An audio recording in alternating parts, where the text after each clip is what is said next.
Thomas Hill. Et on démarre cette émission avec la session de rattrapage de Jean-Luc Lemoyne. Et donc, Jean-Luc, ce matin, nous recevons Ophélie Meunier pour son nouveau numéro d'enquête exclusive consacré à l'éducation positive. Qui frise. Non, je ne suis que joie.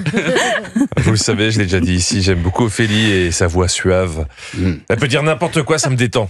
Parce que ses fins de phrase, c'est une caresse. J'ai l'impression que je suis dans mon lit et qu'elle me lit une histoire pour m'endormir. Ramener des preuves demande des sacrifices. Trouver la vérité n'est pas un long fleuve tranquille. Après 3 quarts d'heure de recherche, coup de bol. Coup de bol, oui. Même quand elle a des expressions de vieille, j'aime Ophélie. Coup de bol. Là, c'était un zone interdite sur les détectives. Eh oui. Ou, comme dirait Ophélie, la profession... Surnommée autrefois la brigade des cocus. La première cocus. qualité d'un détective privé est la discrétion. Voilà. Et pour les aider à être discrets, Zone Interdite avait collé à chaque détective une équipe de tournage. Je veux pas critiquer Ophélie, hein, mais quand dans le reportage, tu vois un détective filmer au loin un adultère avec son téléphone portable, puisque le caméraman était dans la voiture, il n'aurait pas pu le filmer avec sa caméra, hein, l'image aurait été meilleure et tout le monde en aurait profité. Bon, là, je suis plus content parce que là, on reçoit Ophélie et elle vient pour un numéro entier consacré à l'éducation des enfants, ma passion. Oui. Moi, avec les miens, j'ai pratiqué l'éducation positive, parce que je suis un papa moderne. Je me souviens encore de ma fille vers 3-4 ans. « Papa, je peux boire une bière ?» « Bien sûr, ma chérie. »« Papa, je peux fumer une clope avec ma bière ?» ?»« Évidemment, ma chérie. »« Papa, je peux prendre un yaourt à la fraise ?» »« Ça va pas, non ? Le yaourt, il est C en Nutri-Score. Allez, finis ta bière. » N'oubliez jamais qu'un enfant ivre est un enfant calme. Voilà. L'éducation positive, ça ressemble tellement à Ophélie. Ophélie, c'est le positif, le bon karma, les bonnes vibrations. Comme pour ce premier numéro de Zone Interdite de 2025 sur les voisins. Leur dernière dispute s'est achevée dans un bain de sang. Comment réagir face à l'escalade de la violence ? Arrêtez tout de suite ! Quand nos voisins nous pourrissent la vie. Bonsoir à tous, belle année, ravi de vous retrouver pour démarrer 2025. Bain de sang, escalade de violence, belle année à tous. Il n'y a qu'Ophélie pour réussir à associer ces mots. J'attends avec impatience l'émission de janvier 2026 où on entendra torture, cannibalisme et mutilation. Belle année à tous. Je sais.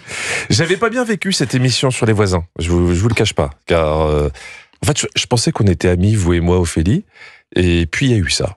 Des centaines de pigeons sèment la discorde entre les locataires de cette résidence. Ils sont gracieusement hébergés chez Jean-Luc. Alors, Jean-Luc, Alors, on peut plus avoir son jardin secret, hein ? Vous voulez que je révèle vos secrets à vous ? Oula. Non, jamais je me le permettrai. Je préfère que Camille Cobal le fasse. Camille, qu'est-ce qui vous rend heureux, vous, en 5 secondes ? Voir Ophélie Meunier se sécher les aisselles en loge avec un sèche-cheveux. Voilà, bah ça je l'aurais jamais révélé si vous n'aviez pas parlé des pigeons. C'est vrai en plus. Bah oui, Eh bah, oui. bon je vous rassure, Julien Pichenet passe aussi des coups de sèche-cheveux sur ses aisselles. bien sûr. Mais lui c'est pas pour se sécher, c'est pour se coiffer les poils. C'est un petit brushing. Bah oui, c'est ça. Heureusement qu'il y a des numéros de zone interdite plus légers. Hein. Là c'était le 26 janvier dernier. Le cadmium est un métal lourd qu'on retrouve dans nos sols, dans nos aliments, et il est très nocif pour notre santé. Alors comment se fait-il qu'il arrive dans nos assiettes ? On n'est pas bien là, un dimanche soir. Tu sors de table et Ophélie t'apprend que tu viens de manger une jambe de bagnole. Pour la sauce, vous me conseillez quoi, Ophélie ? Diesel ou sans plomb ? Mais Ophélie ne fait pas que ça. L'autre samedi, j'ai regardé la Grande Semaine, un talk show léger et drôle où tu peux vraiment te divertir.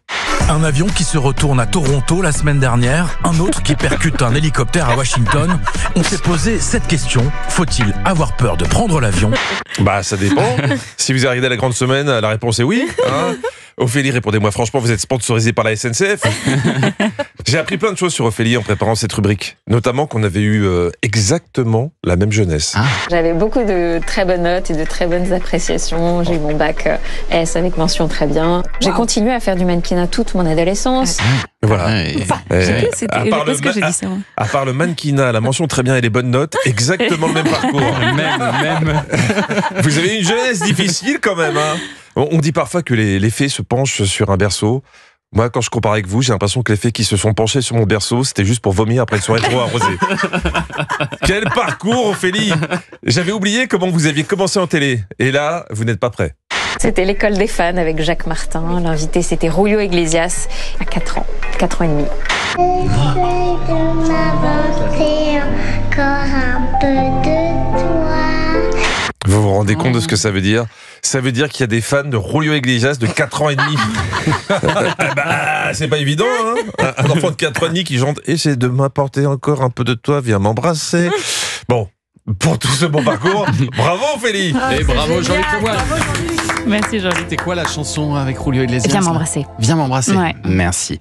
Merci Jean-Luc Lemoyne. Il voulait juste entendre ça de vous, Ophélie. Bien sûr. Jean-Luc qu'on retrouve demain en replay sur Europe 1. Et Jean-Luc, si on veut vous voir en spectacle, eh bien vous serez ce vendredi à Avignon, ce samedi à l'Orgue et le 11 à Boisseuil.